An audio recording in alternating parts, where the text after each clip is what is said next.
Hi there, welcome to the Noah Presgrove case with the latest discussions on the matter, the case itself. A range of different stuff to get through today, focusing in on a claim or more an opinion by Justin Roy, which is incorrect. I'll be comparing and contrasting that to a recent comment by Tim Daniel to make things clear there. And if anybody else has the same mindset too when it comes to Noah Presgrove's death, what caused it, accident or murder, anything in between, singular event. That's how it tends to be along the way for quite some time, a singular event. And Justin has been highlighting that too, but there might be a bit more to it. Added levels of complexity. There might be some kind of overlap in which you could look at it in different directions. We'll get to that shortly. Just be sure to stick around because later we look at one of, if not the longest comments yet, which goes in great depth. Quite a bit of effort has been put into constructing the comment, with credit to Melanie Fagan. I need to catch up on some comments in my recent videos and see where things are there, people's thoughts and opinions, where stuff stands, reflections on the case, the community, and all of that. And one of the core components of today's videos is just simplifying the case. And we can go on about that on and off throughout today. And I can do a little introduction first of all. But before we do go any further, I just want to say welcome if you're currently here in the live premiere. Share your reactions live in the chat box on the right side of the screen.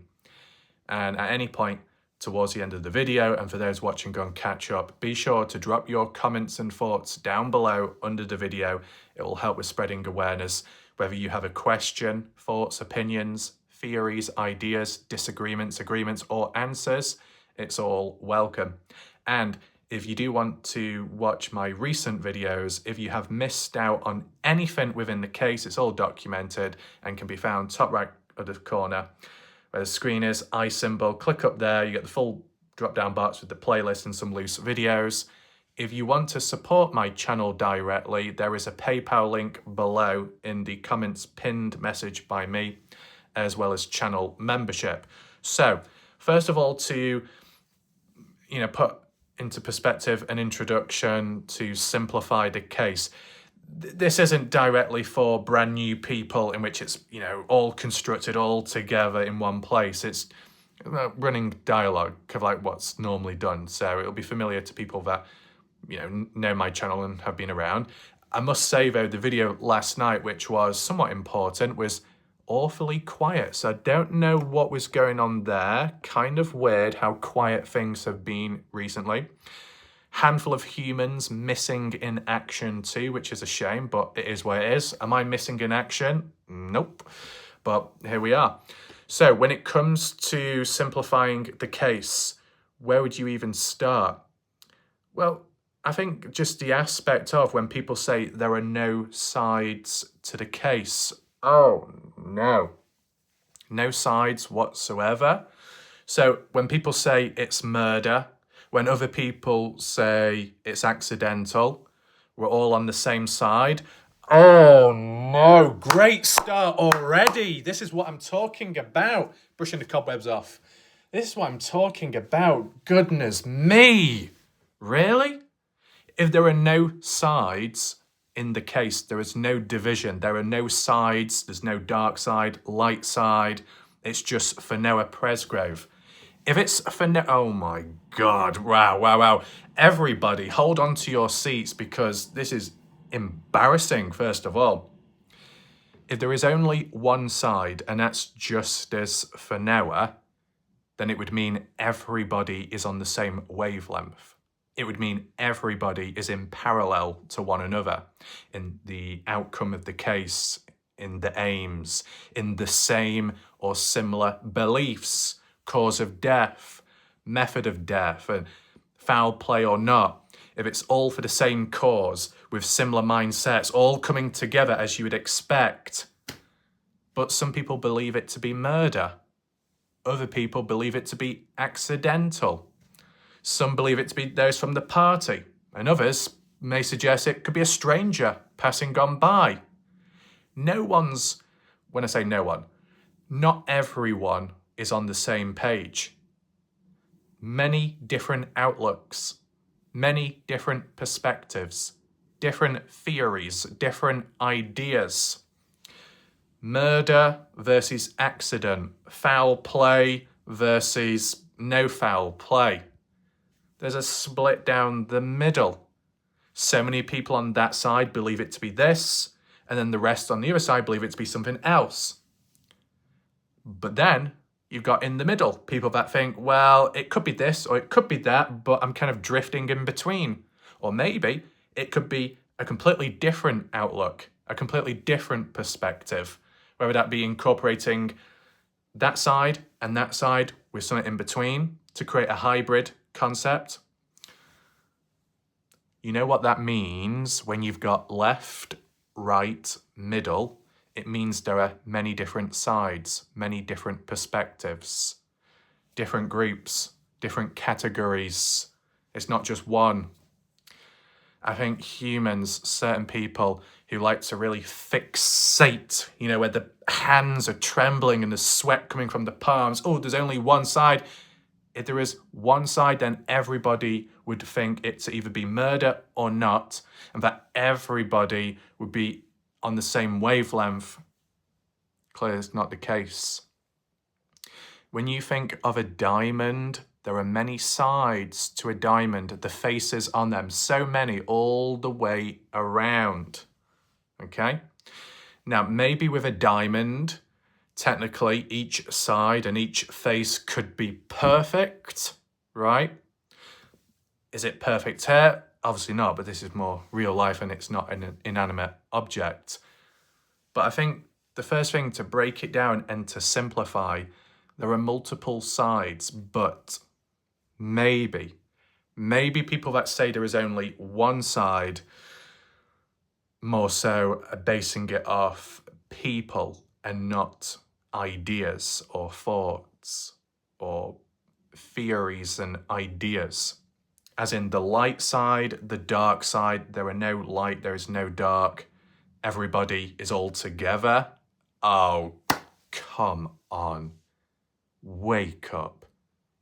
A couple of the dipsy-daisy lackadaisical plonkers that believe there is only one side. If you believe that there is only one side, then why the hell are you having pettiness with other people then? One side on same page. If you're not on the same page, and there are disagreements, and there is verbal pettiness and squabbles and fights, then it's not one side. It's different sides, different perspectives. I mean, how difficult is it to understand? Maybe people don't like agreeing that there's multiple sides, or there's just sides in general, more than one, because they don't like the idea of categorization. Oh, is that because people are too emotionally sensitive, or what? Get a grip of yourself. Okay? Don't worry, this isn't the far left Antifa versus the far right. Not at this moment. But, what's going on inside people's minds, really? Because when I say light side, when I say dark side, I know Justin Roy is obsessed with the idea and the false claim that I created that term, which is absolutely pathetic because there is no evidence of that. But I came across those terms on Facebook, of all places, okay? I've used those terms since because they have been helpful. Light and dark makes it sound like one side is truly good and the other side is truly bad. But to be honest, a bit of a juxtaposition, because the light isn't exactly light, the dark isn't exactly dark. It's kind of like the opposites, vice versa.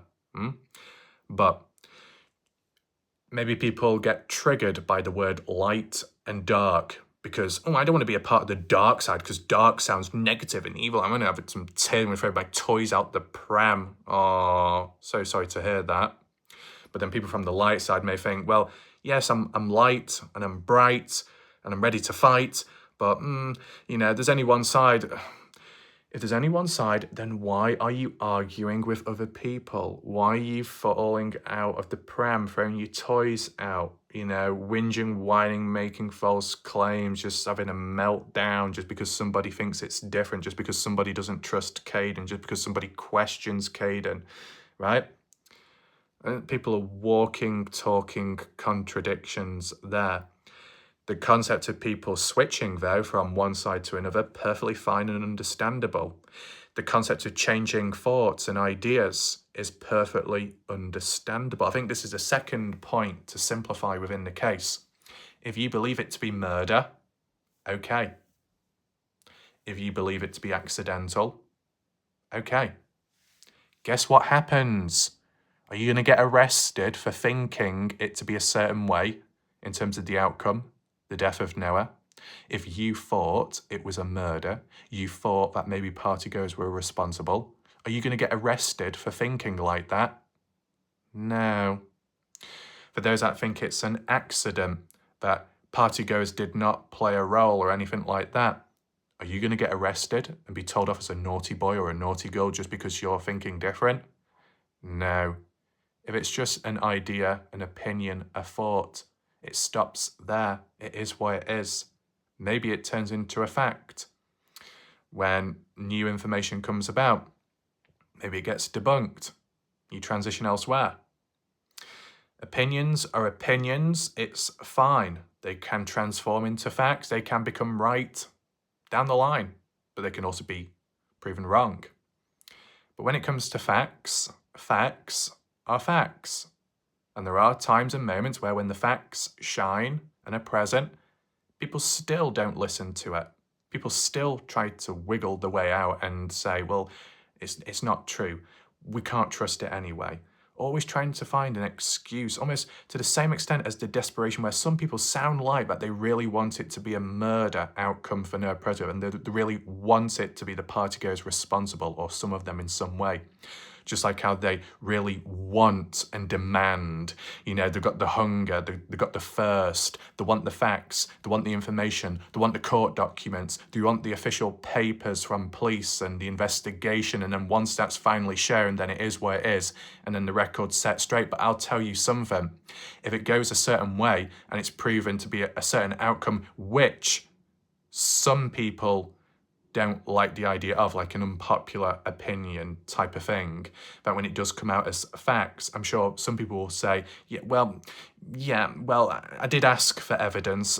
I did ask for hard evidence, but because it's not on the same wavelength as me, because it goes against what I was thinking, what I was stating, and I've been proven wrong, well, I'm not going to accept these facts as facts because they hurt my feelings. So instead, I'm going to go against it and try and counter it and desperately claw and scratch and try and provide a case as to why it's untrustworthy and why it doesn't make sense and you can't believe it yourself, and then try and spread it.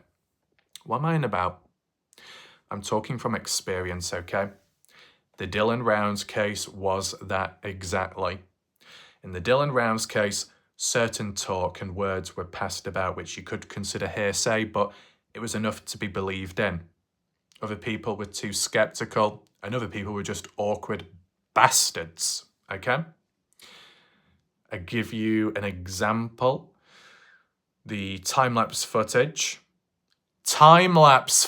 which what happened? Oh, let me tell you, what ended up happening was I said it was a time-lapse video because that's what people within the case had said, and even the victim's family, I believe. Members of the general public that have never seen it before ended up saying, well, it's not a time-lapse video because, a time-lapse isn't a video, it's actually a photo. It's many photos taken together, and that's all it is. Oh my God, you're talking to someone that has done time-lapse. Myself, also known as hyperlapse. Whether it be photos back to back, many of them like a slideshow, then sped up, which transforms into a video, ultimately a video at the end of the day. A range of photos can be transformed into a video, which is a slideshow, and so on. Or you can straight up have a recorded video in the first place, which is then processed and sped up by itself after, and then you've got a smooth transition. The slower the growth of something, the smoother and the more clear it will be. So if you was to do a time-lapse of clouds, a time-lapse of a plant growing, it will take so long for it to do its thing and to move, but when you've recorded the video and then you play it back, it will look really smooth. So I can't remember the length of it all. Like a 10-20 minute video could be 2 hours. No, a 1 to 2 hour long video recorded in normal time, when processed and then done through the hyperlapse time-lapse, will then be a 2 to 3 minute video. That's how much it cuts it down and speeds it up, right? Dylan Round's case, victim's family, police, articles mentioned about a time-lapse video. General public said, no, it's a photo, it's photos. And I said, no, it's a video. And people kept saying, no, you're wrong. No, it's not this, it's not that. And guess what? Down the line, hard evidence. 2025, from 2022 to 2025. That is just one example of many in which I, in a way, bit my tongue, bit my lip, bit whatever, right? And just stuck with what was said, what I believed in from my own experience as well. People kept saying I was wrong. Hard evidence eventually comes out and it's proven to be correct. I was right. Like with a range of other stuff. It's that simple, right? So based on that, the concept that when hard evidence is eventually provided, it can link back to what a person believed it to be and be correct as an opinion, a theory, a concept, backed up with hard evidence eventually. Now, wasn't so much that example. Another one, but it was to do with a time lapse still, but it was the contents within it, as in the killer Brenner, blood on the shirt, blood on the arms and hands, timed around the death or just after the death of Dylan Rounds, the victim, and Brenner in the trailer cleaning up. Pretty self-explanatory what's already happened with blood on. It's going to be Dylan Rounds' blood. You know what some people said? Some awkward bastards. They ended up saying, well, yeah, touch-base DNA on the shirt of Brenner's, which, yes, does link to Dylan, but as for the blood, it could be anyone's. It could be animal blood. Common sense. Eventually, it was backed up with hard evidence, but this is the other thing. When there's common sense, and it can be thought out so simple, that you can link one thing with another, even without the hard evidence, because it's just that simplistic, and people still fail to comprehend that. That's what happened in Dylan Rounds. Is that all? No. Because it's what's met afterwards, met with abuse, met with criticism, met with resistance, being on the receiving end of all of that. And then at the end of the day, I was right, other prats were wrong.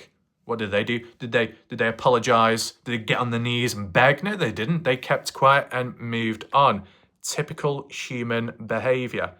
Things like that can be repeated in the Noah Presgrove case at some point, okay?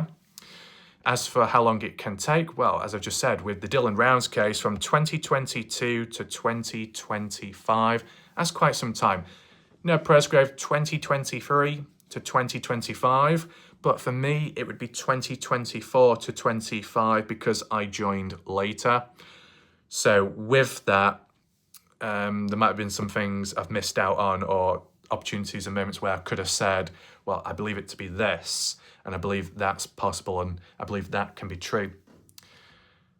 You know, the other problem is, to simplify, people say these partygoers, their memories, recollections, the trauma responses, forgetfulness, pushing things back to the mind, repression, suppression, so then you forget certain memories, pushed back to the unconscious mind, maybe even beyond and completely forgotten.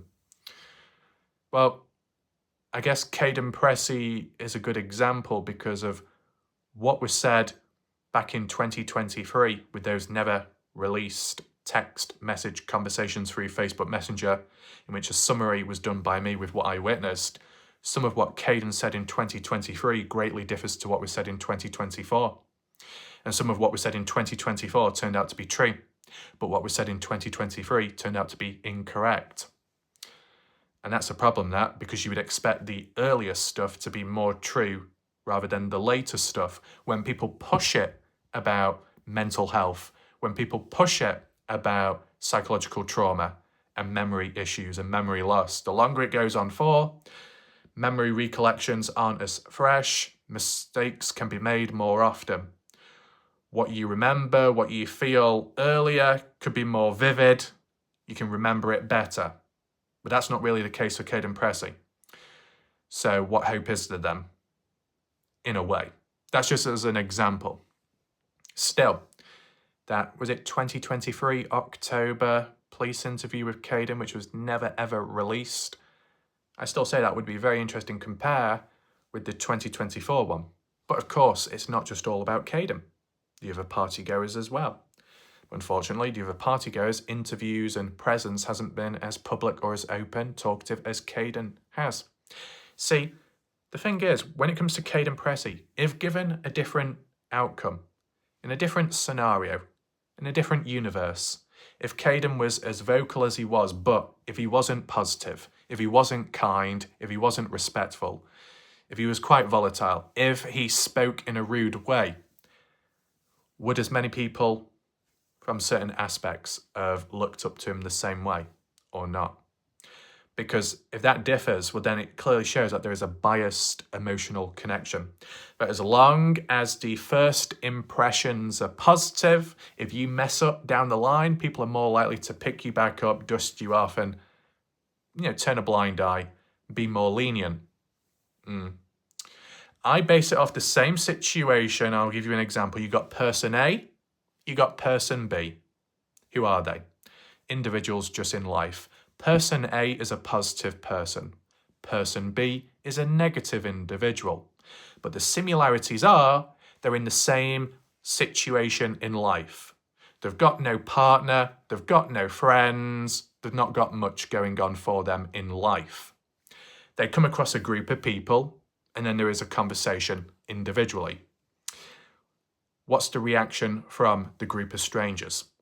Well, person A, who's positive and maybe quiet, says what they say. That group of people will respond back in a positive way and be respectful. Person B, who could be negative, hateful, complain, etc., deemed as toxic, what feedback are they going to get from the group of strangers?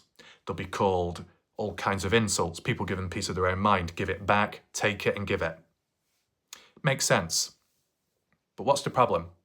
The fact that person A, because their first impressions were positive towards a group of strangers, compared to person B, first impressions were negative towards a group of strangers, just that first impression determines how the general public will react and respond back to those said individuals. And yet they're in the same life situation. And what I'm getting at is there, if person A on the sideline secretly listened in to what a group of people have to say to person B, as in bringing out the insults, as in bringing out the factor of one's life situations. Well, you're hateful, you're negative. No wonder why you don't have friends. That's a common insult response. You seem very tense and you seem very toxic. No wonder why no person will want to go anywhere near you or be in a relationship with you. You're disgusting. So on. Person A would never hear those words said to the face by those strangers.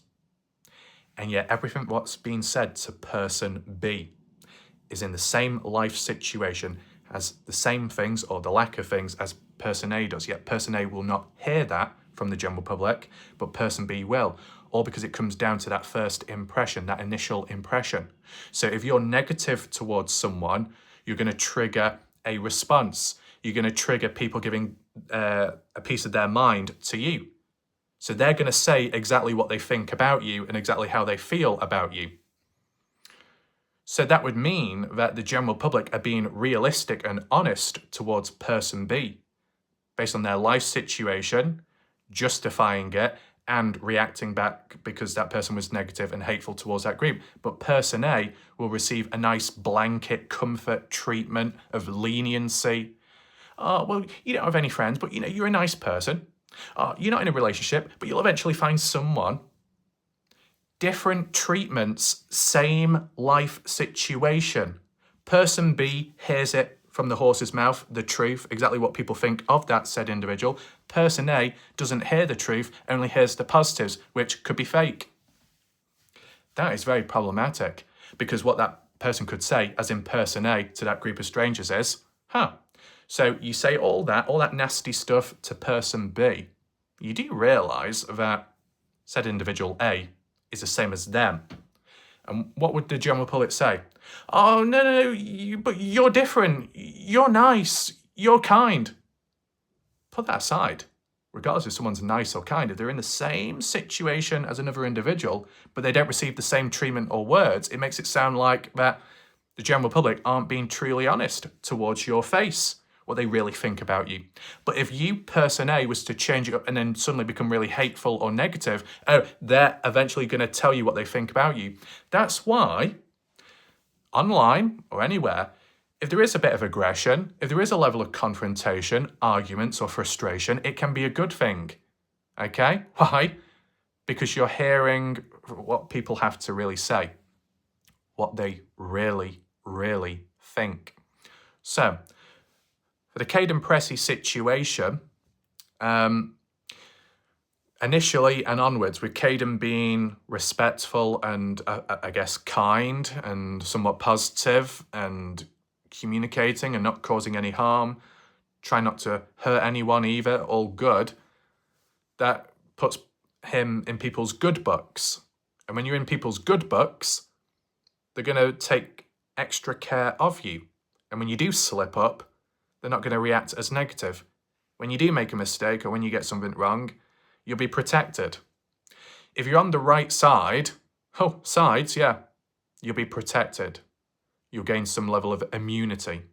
If you're an outsider, if you're not in people's good books, and there's not a level of favoritism either, well, then there's going to be more criticism, critiques, and resistance, and so on. So it's a very interesting thing. I don't know if people understand what I'm getting at, because maybe some people find it a bit complex, but I know exactly what's going on. Okay, I can sense it, I can feel it, and it can apply day-to-day life, anywhere, any place, any time, and it can also apply in cases. If there's another individual within the case that decided to speak up more and was positive, kind, and all that, but they did make mistakes and they may have lied here and there. In the eyes of some people, because there is already emotional connection, emotional attachment, people say, oh, well, we forgive you for that. Oh, well, it's not your fault. It's probably just a stress. It's probably just a strain. You've been through a lot, so you're bound to make mistakes. You're bound to possibly lie. You're bound to be inconsistent. You're bound to be this and that. And, we'll take you in because you're a good person. First impressions mean a lot, so we'll welcome you in. But then if you had someone that may be telling the truth, but they just came across as a bit of a dickhead, first impressions, not looking good, negative. And if you questioned anyone else from a certain aspect or side, you'd be pushed aside, cast aside, and more of an outsider. You're not in people's good books. So people aren't going to make excuses for you. People aren't going to defend you. People aren't going to be lenient towards you. So it seems to all come down to first impressions, developing an emotional connection and tie to the victim, to a witness, to a friend of those within the case. Doesn't say much about the general public, does it? It's what I'm getting at, right? Emotional connections, not a good thing in a case. Now, if you've got emotional connections with other members of the general public, well, there's no harm in that, because that's separate. That can become separate. That can be separated from the case itself. If you meet someone in the community, you meet someone within a case, but they themselves aren't assigned to the case. But they aren't caught up in it. They're just a member of the general public, simply interested in true crime.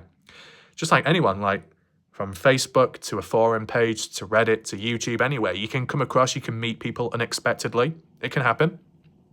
One thing leads to another.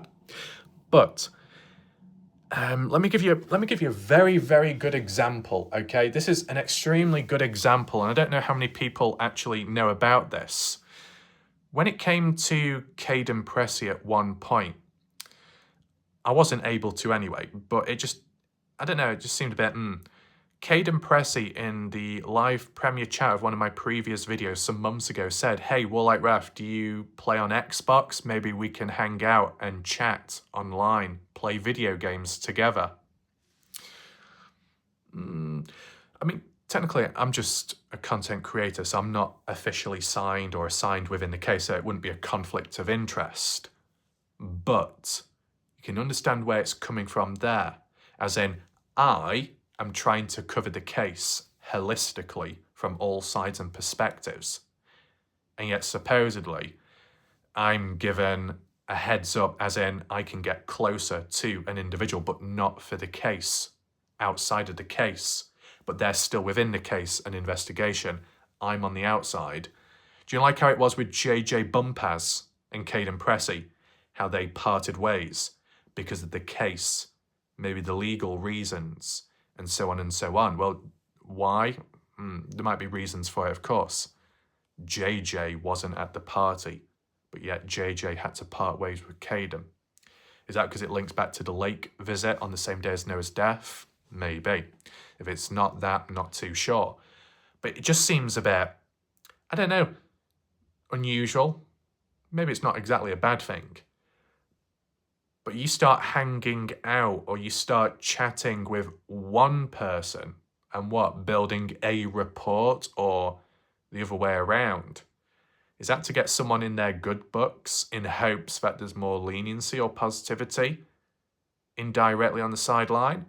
I said I'm very cautious just in case. Now, I wasn't able to follow up on it with Caden because I'm not on Xbox. I don't use the console anymore, so it just wouldn't be possible. But it just makes me think, would it have been a trap? Could anything have happened? Is it like, yeah, come over here, chat. And then there's whispers, and then it's like, here's the reality. This is what's really going on. And if someone was to tug you and pull you into the shadows, pull you behind the door, slam it shut, and then whisper into your ear. And it's like, I'm kind of being disconnected from the holistic aspect of things being fed into my ear. Oh, but if it's someone like Caden Pressey, people would actually praise and want that to be the case, wouldn't they? But when it's someone from the dark side, or if that was to happen, then it's deemed as just pure evil and bad. Interesting outlooks. And people say there are sides. No, there are no sides, as people say. People say other things. There's so much overly emotional, subconscious behavior within humans. I can see it all. A lot of covert, overly emotional humans here and there. Could it be the minority? At times, the minority, but because of the loud gobs on them and the presence, it makes it feel like there's thousands of them. You could put it that way as a symbolism. But if used to incorporate a range of people that have come and gone, well, it might be more than what you think. Is it a bad thing to be emotionally connected to a case? Well, it shows that you care, it shows that you feel it, you've got empathy and all that, but it can blind your judgment. It can create tunnel vision, in which you're fixed on one thing and one thing only, so you neglect other stuff, and that can be a problem.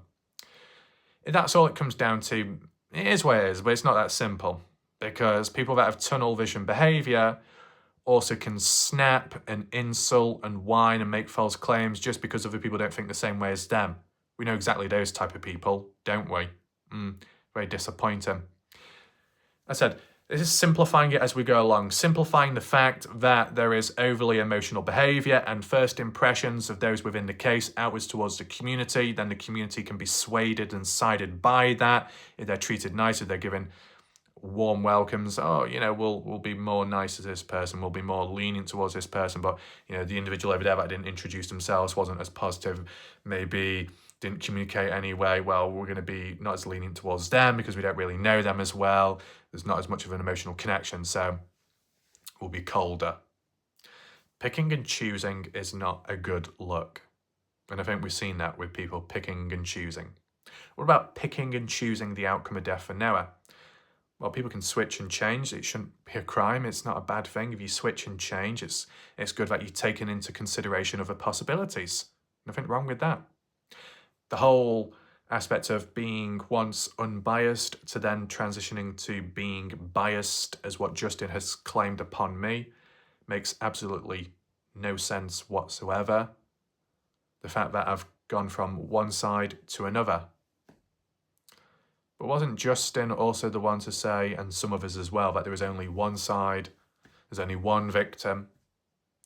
But if there's only one side in the case, then Justin can't also be saying that I become biased by moving on to another group of people, being paid off by another group of people. Because if that claim, that statement made by Justin, he stands by, he can't also stand by the claim of there's only one side. If there is only one side, well then there shouldn't be any problem with you, Justin, as in me going from here to there to there to here and looking at it from different perspectives. Different perspectives is like a diamond. There are different sides to it, different faces. It really isn't that difficult. So basically, Justin Roy has completely contradicted himself. Contradiction after contradiction, and not just with one person, but different people have come across with time. Contradictions, followed by contradictions, contradictions, hypocrisy, dysfunctional behavior, contradictions, hypocrisy, double standards, many factors which I detest within humans. I detest. Okay? So, when things like that do happen, people lose their credibility just like that. I saw it within the Dylan Rounds case. The moment someone is a walking contradiction, do they really know what they're thinking? Do they really know what they believe in? Or are they just going with the flow and hoping for the best? Is there anyone there? Do they really know where they are? It's a major problem. They can whine, they can throw it back, they can throw it onto other people, just self-projection. It seems like when I'm on the receiving end of stuff by other yappers, it's because it's self-projection. But everything that they're labeling and throwing onto me, not that I'm that, it's that that's what they are. But they don't want to wear it. They don't want to acknowledge it. Maybe because they're embarrassed. Maybe because they're disappointed. They don't like it, but that's just what they are. So, in my mind, it's very, very, very simple. But is it for other people? I'm sure there are viewers on my channel that do understand and have their own outlooks. See, I can't think of everyone on the spot, right? And I'm only giving examples very quickly, okay? When I've come across different people on and off, Melanie Fagan, for example, is a perfect example of a person with considerate behaviour and an open mind and the ability to look at it one way with what they believe in and still be patient and understanding towards another person who may think differently. And even if Melanie Fagan at one point looked up to Caden, that's fine, nothing wrong with that. Still had the patience and understanding for those that were sceptical of Caden within reason. As in, sceptical without causing any harm to Caden. Very balanced, good behaviour. And maybe some of that feels lost nowadays, the way most people can be out there. But as well, Melanie, with the comments that she makes, for most part of it, well thought out, time taken, of course, to actually type them all up. That needs to be acknowledged completely. Of course, you had Jan Fiorillo that did the same, spent a lot of time commenting, and that requires effort, and that should be appreciated. But there was a lot of covert little insult lines and blurred lines in between in which it was like as a backhanded compliment, and it was just a bit manipulative, basically, so we scrapped that. But with Melanie's comments, the way they're planned out and worded, up to now, they've made sense and it's been all good. Just so happens that we actually look at a comment of theirs later today because it's a long one, but it appears to be important. So I'll read it out, acknowledge and share it with you. Another example of a person who's a perfect example of someone within a true crime case community would be Brenda. Is it Goodfellow, last name? Because with Brenda, at least from what I've seen, I'm all taking that and basing it off from my observations. When it comes to Brenda, takes into consideration different possibilities, but the most critical factor with Brenda is when something shocking comes about or something new is talked about, Brenda doesn't just pounce, doesn't jump on in like some people do. Goes at it with a steady pace. Are we sure it's true? That's an example. Do we really know it to be that? Could it possibly be this? Could that have happened because it's been misdirected or misinterpreted as that, and so on? So at times with what Brenda has thought, I have as well. What Brenda has questioned, I've questioned or responded to in my pre-recorded video 10 minutes, 20 minutes later into the video itself. So kind of on the same wavelength, which is a positive. It's always good when there's similar people about. But, you know, more outsiders, detractors, you know, people that may have been once here, gone elsewhere because throw the toys out the pram, and then others that just can't be bothered coming, but complain from afar, those people can feel like the majority at times, similar behaviour and attitude as previous cases. But you know, there'll always be some good people about and those that stick about to some capacity. And that shows in the Dylan Brown's case still to this day, credit to them. And then it shows here as well. But it's just that concept, if there was more people of those said individuals as examples what I've given, there'll be other examples of people too. It's not just Brenda, it's not just Melanie, but there'll be many other people as well, okay? I'm just doing it off the top of my head because it'll take too long. If there was more people like them, not just within the world, but specifically within cases of true crime and so on, I think the atmosphere would be a lot more healthier and better.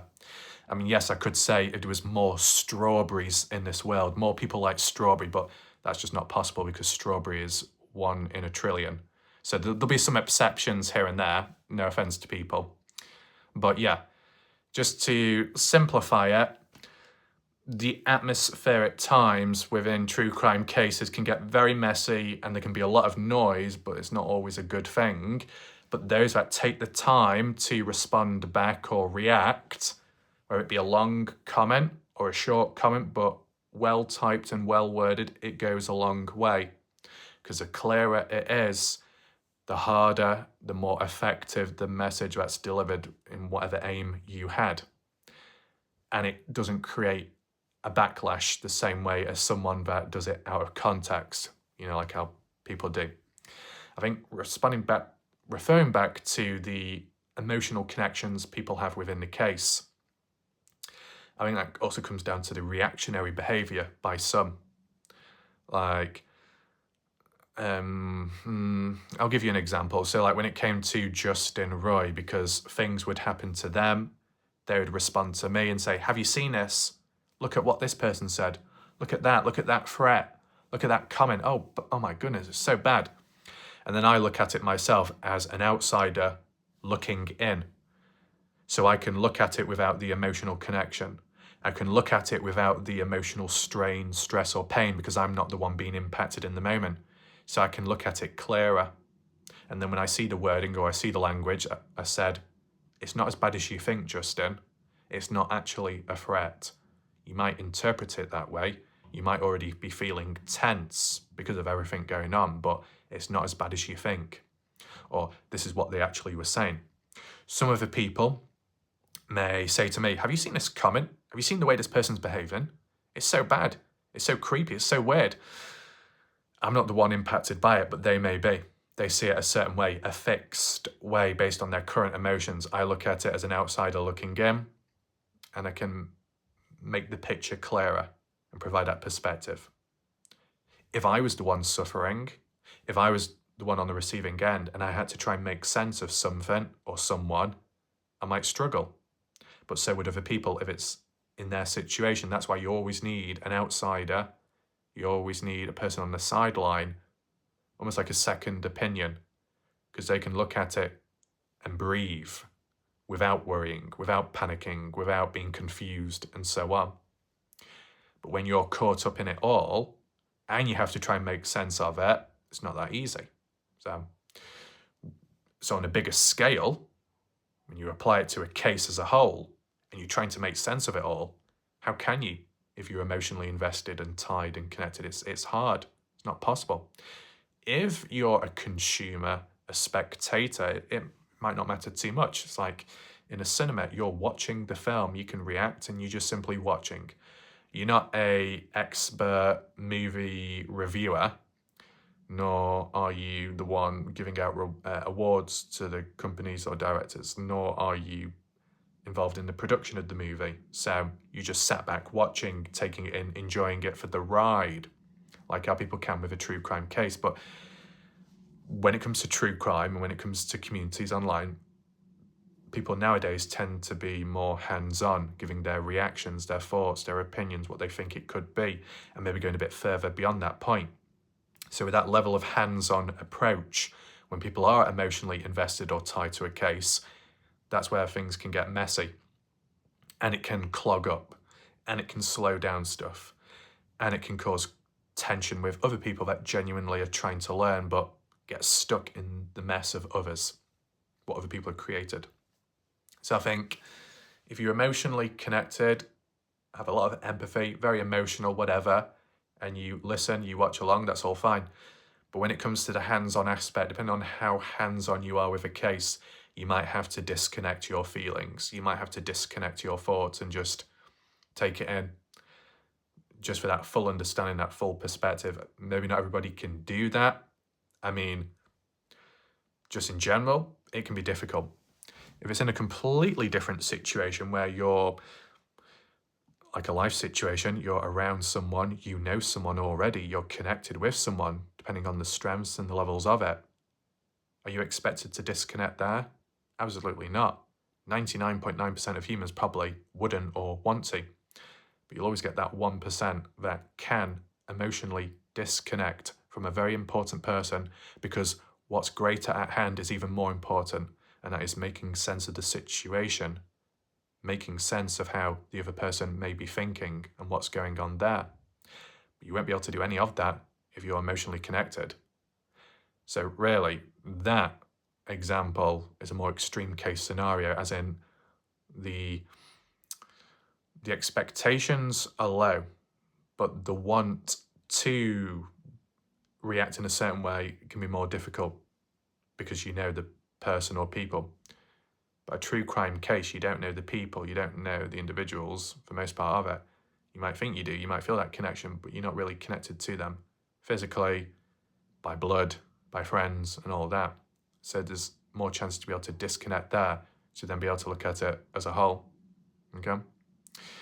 I think we probably can apply it to the maps, but before I do that, let's at least acknowledge on the sideline what Justin Roy was getting at in his opinion, what he thinks when it comes to the situation of Noah's death and how it's transformed since with a hybrid mentality by others.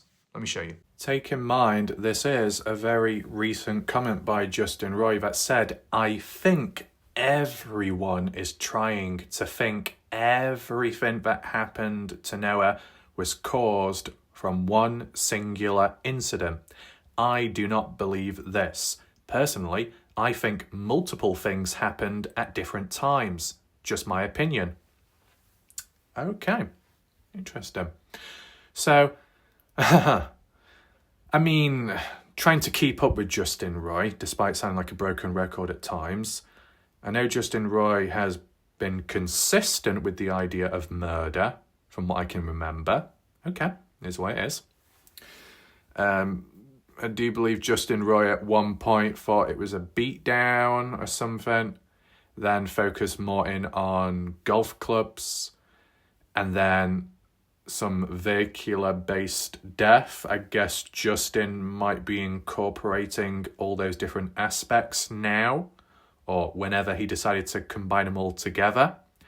Me personally, I wasn't aware that Justin thought that there was multiple things happening to Noah to cause all those injuries.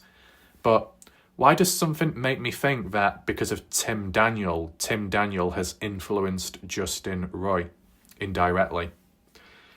I mean, what Justin is trying to do here, based on his opinion and outlook, is by trying to make him stand out from everybody else. Justin just recently saying, I think everyone in this case community thinks that everything happened from one incident alone, one event. Is that so, Justin? Is that what you think? Well, explain to me. You say that, and you make yourself stand out from everybody else, as in, yes, and I think multiple things happened. It's just my opinion. Just know, Justin, that before you decide to state it that way, Tim Daniel was already thinking that. So I'm just thinking that ever since Tim Daniel's comment, my video being made about it, Justin Roy's comments in between had some weird influence here. Some people have said that Justin Roy left comments on my channel, and once again, out of my control, some comments disappeared, whether that be by YouTube, or some said Justin deleted his comments and then the thread was gone. Who knows what's going on here? But, everyone in chat, everybody watching right now, what do you think of what Justin says here? To personally think that multiple things happened at different times to justify the injuries to Noah in the autopsy report, fair enough. No problem. That's okay. I wasn't aware Justin was thinking that way beforehand, but I've been too busy, doing my videos and all of that. But for Justin to word it as in everybody thinks it to be one event causing everything, that's incorrect, Justin, because ever since Tim Daniel, who left this comment, Tim left this comment before Justin did on different posts. Take that in mind. Different pages, probably. And we'll read it out, or part of it. Tim says, I feel it was a very uncommon and difficult to explain vehicle-related accident. No foul play unless one of the drivers did knowingly take off. So at least Tim does provide that possibility, at least takes it into consideration a possible outcome if it was to happen. That shows a level of balance, what Tim Daniel is displaying, more so than the tunnel vision Justin Roy mindset. One of my current theories, I don't want to spend too long on it, but the fact that Tim Daniel is saying theories, that goes a long way, that word, not making it clear, making it understandable. Other people would be not even using the word theory or idea or opinion, to be just stating it as a fact, or it could be interpreted as a fact, because it's said with confidence. But to say one of my current theories clearly shows that Tim is being considerate with his thoughts and ideas, which will help everybody else along the way. To say current is a very important word at this moment in time, the way things are, the way I think, the way I feel, meaning it could change next week, next month, as in the theory, the idea. So it's giving Tim Daniel the elasticity, a malleable nature to be able to transform in different directions, as in how Noah could have died, what could have happened in the case, and so on, which is well thought out, has it under control, which is good, right? I can see this, I can feel this, because you see how I type stuff up, or at least try and word things in my videos. When I start seeing it with other people, that is a big positive. Beside that, Tim was saying, the theory being is that Noah was incapacitated by one vehicle, either grazed by a truck mirror or fallen out the back of a moving pickup truck head first, unable to move off the road when another set of headlights came by, and shortly after the first set of injuries, he was hit or run over by a second vehicle, likely a heavy vehicle, not a lighter ATV side-by-side. The deeper I go back over the autopsy report, the more I am seeing the injuries grouped into 2 events, not just one. Like, there are 2 sets of injuries. The first set being the head neck injuries, which would have incapacitated or even resulted in death. The scalp avulsion, skull hinge fracture, neck, spine injuries all have the same required force or deceleration of body movement. Then a second set of torso crushing type injuries from being run over, symmetrical scapular injuries to symmetrical rib fractures and other crushing type injuries that resulted in all the lacerated organs and other internal injuries, as well as an almost simultaneous sliding on the asphalt where the black material becomes embedded in the skin and linear abrasions. That is my current theory. 2 vehicles responsible. Okay. And 2 sets of injuries, in which just the mindset, the theory, the idea that there are multiple events, more than one to justify and explain the injuries to Noah, not all caused by one thing.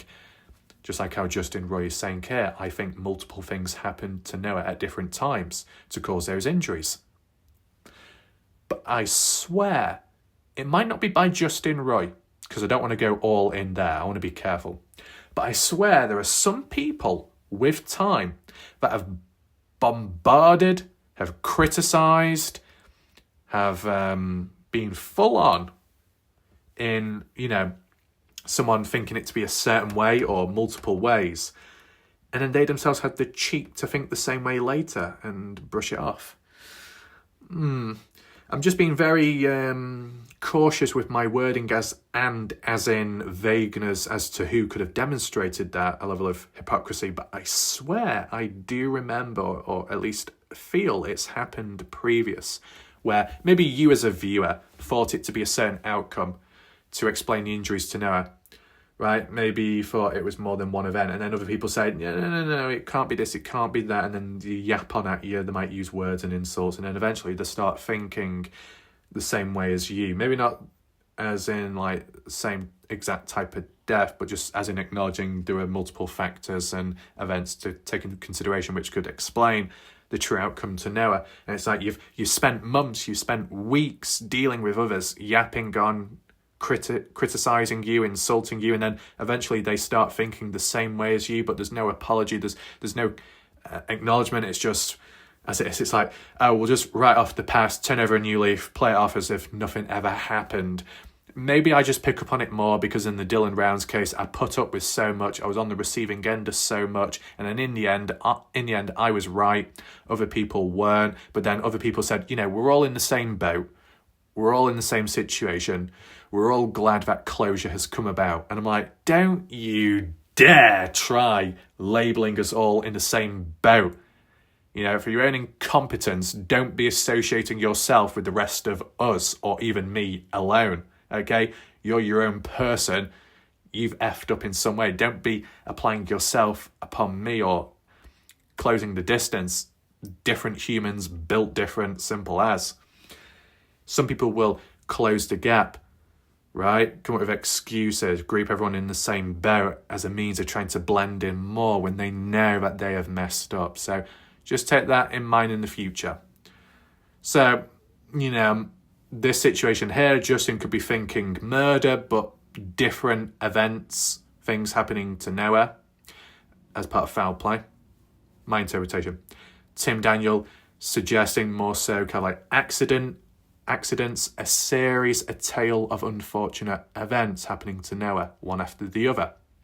But the theme of multiple events is consistent with what Justin now believes, or well, maybe it's not now, but it feels that way because I've seen it for the first time. And for Tim Daniel, very interesting. Whilst we're here, I'm going to acknowledge the other comments by people before we get to Melanie Fagans, just to see what others have said.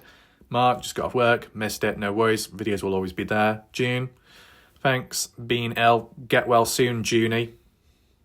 Carl, I agree. Warlike Raf, there are so many people who have stated information that has not been verified and sourced. I wish people would be more responsible. Exactly. I'm not going to call Robin a liar. Fair enough. I believe that the police told her the truth and that the phones that were wiped were looked at and I assume are investigating using police forensic tools.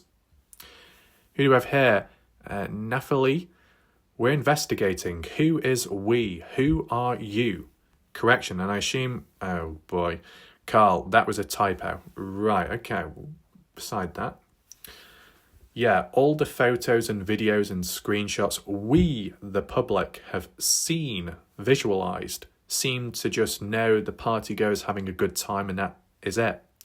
And that Shandon slapping Noah Saturday night, and even the Brylan Sweat slap Monday morning was all in good nature fun. Yeah, in one way or another, yeah. And fooling around. But, as you said, is there a bunch of other videos which have not been shown that show a darker side? Disturbing material? You never know. It's worth acknowledging, right? Because, look, this is what the ironic thing is. Get ready to listen in. We look at the party footage publicly. Oh, it's all positive. It's all nice. But it doesn't justify what happened to Noah afterwards. Surely there's got to be some footage somewhere which shows a bad atmosphere, a form of negativity, a form of darkness, foreshadowing something to come later. And I bet some people from the light side... Let's not use that word. I bet some people out there would jump on in and say, yeah, there's got to be more footage out there where it's been wiped and deleted, where it's been hidden and not shown public, that it does show a darker side. It does show a darker atmosphere, how things went downhill. It's just not being shown. They're only showing us one side to the party. They're only showing us one side to the atmosphere. They're only showing one side, the positive side, and not the reality. Oh my God, did that come out of people's mouths? That there is only one side being shown, but there is another side hidden away. Well, you're a hypocrite, aren't you? Because you keep pushing it about there's only one side, there's only one aspect, but there's no dark side or light side, but you're quick to jump on it and by saying, well, because of party footage only showing one perspective, one side, but there's more to it, it's just not being shown. Oh, so you're acknowledging that there are multiple sides to the case, multiple sides, multiple perspectives. So why do you keep saying there's only one side? Outright grade A hypocrite. And just as a heads up, Carl, I'm not responding to you about that. I'm just using your comment to highlight other people out there that are complete hypocrites, because I'm just seeing it instant, right? Flashes in my head. I'm seeing it. I know what to expect, how it can come about. Beside that then, Carl says, hard to believe the rumour of a video of Noah's demise beating. So yeah, can someone with evidence or first-hand knowledge please comment on why they think the party goers deleted and factory reset their phones? I want to know. I mean, yeah, what would be the reason behind factory resetting if that ever was true? To hide something, to get something off the phone, which was what? Recorded, which wasn't supposed to be, or to try and get rid of a ping, you know, you probably can't erase that. Carl, by the way, on the Noah screenshot of his ass being written on, I didn't think it says Pressy on the left, but Pussycat without the cat. Okay. Since there is already an erect. Okay. Yes. So basically what Carl is getting at here is that there was a male part on the body in between the legs, which was on Noah's back, which is true because it's been documented in the photo. And that there's writing on the side which could be of female anatomy but spelt out. That's what Carl thinks, okay? And here we go, we got Melanie, get ready, long comment coming on in, but we'll do acknowledge it. There's always time for Melanie. So, they say, hi Raf, thank you for your videos and for all of your hard work getting all of this information out to everybody. You are appreciated, Raf, and I am happy that you remain unbiased and that all is under control, as always. Please check your inbox. I sent you something, but forgot to fill out a note, so this is my note to let you know. Well, I understand what you mean there, Melanie, and it's much appreciated. And with that being in mind, to acknowledge Melanie for that, we'll continue to read her notes here, of course. So Mel says, and also just wanted to let anybody reading this know that whilst many have said that Ref has switched onto one side or the other. He will never do that.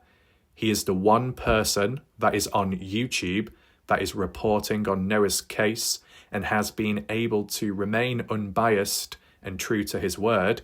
You just need to watch for a very long time, for a while. I do understand that, because the transition of going from one side to another but acknowledging all sides is a very slow process. So people that watch the gradual change will understand it more and appreciate. And then new people, or those that don't have the time, will just see one thing then another and then think, wow, it's so drastic, and just misunderstand. Anyway, I'll just continue reading what Mel says here. You just need to watch for a long time to understand.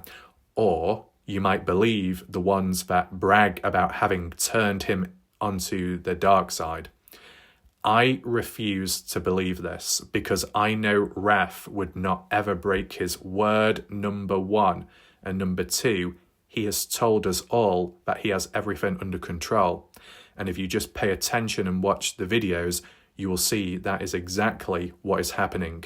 So for those that think he is wrapped around your finger, that you are able to manipulate him and use him to get your information put out to the masses on his channel, you are wrong.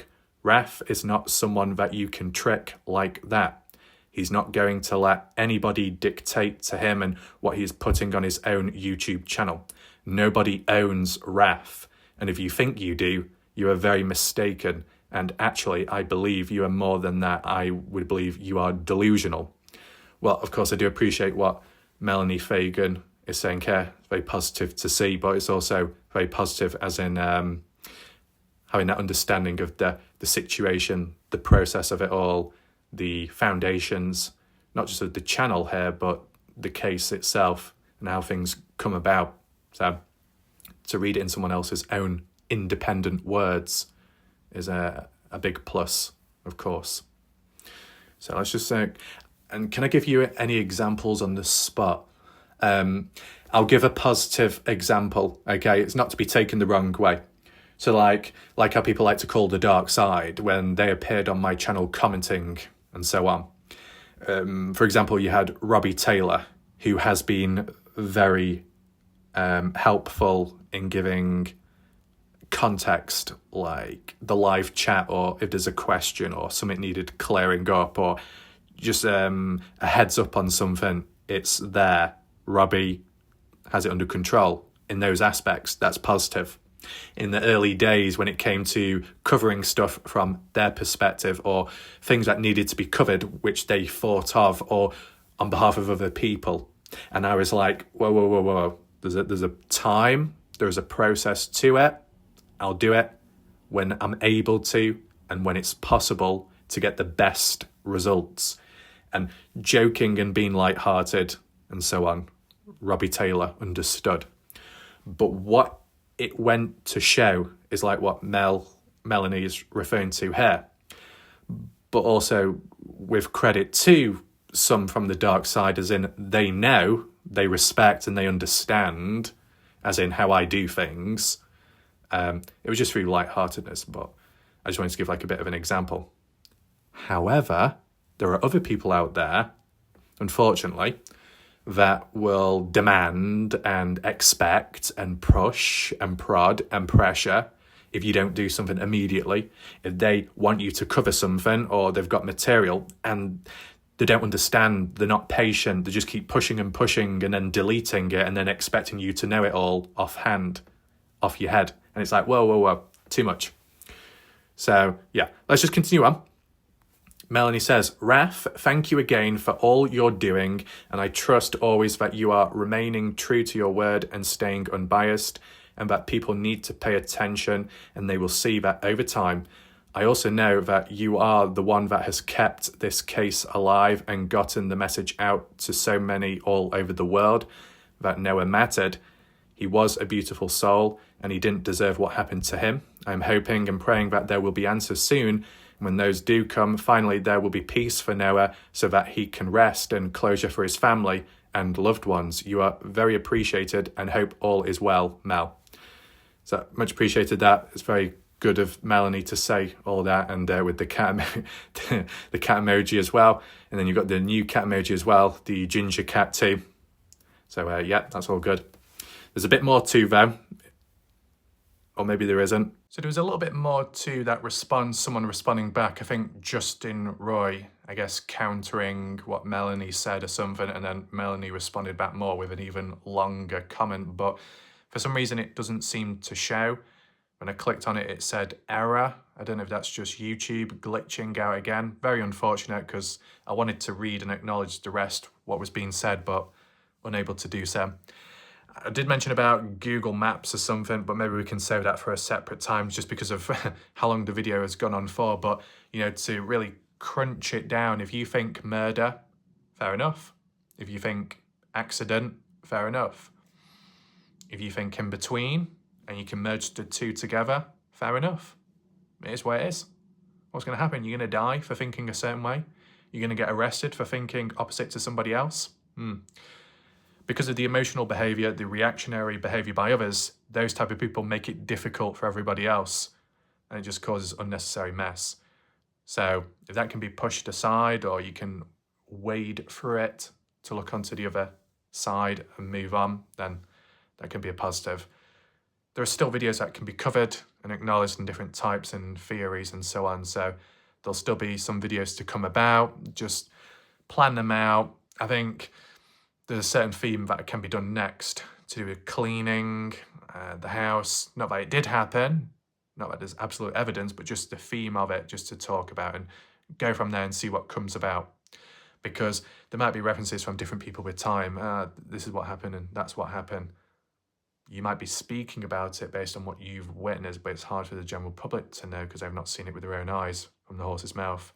That's why when I do the videos in which I can't show everything, but I can talk about it from what I've witnessed, I always say I don't expect people to believe in it, because I know it's hard to believe in it when you've not seen it with your own eyes, unlike me. So I'm more conscious, aware. Some people are not, as we've seen. Hopefully you found the video somewhat interesting. If you want to hit the thumbs up, share the video, that'd be appreciated. We'll leave it there for now, and we'll see what happens next. My name's Wallite Raf. Thanks for watching. Goodbye. Good night for now.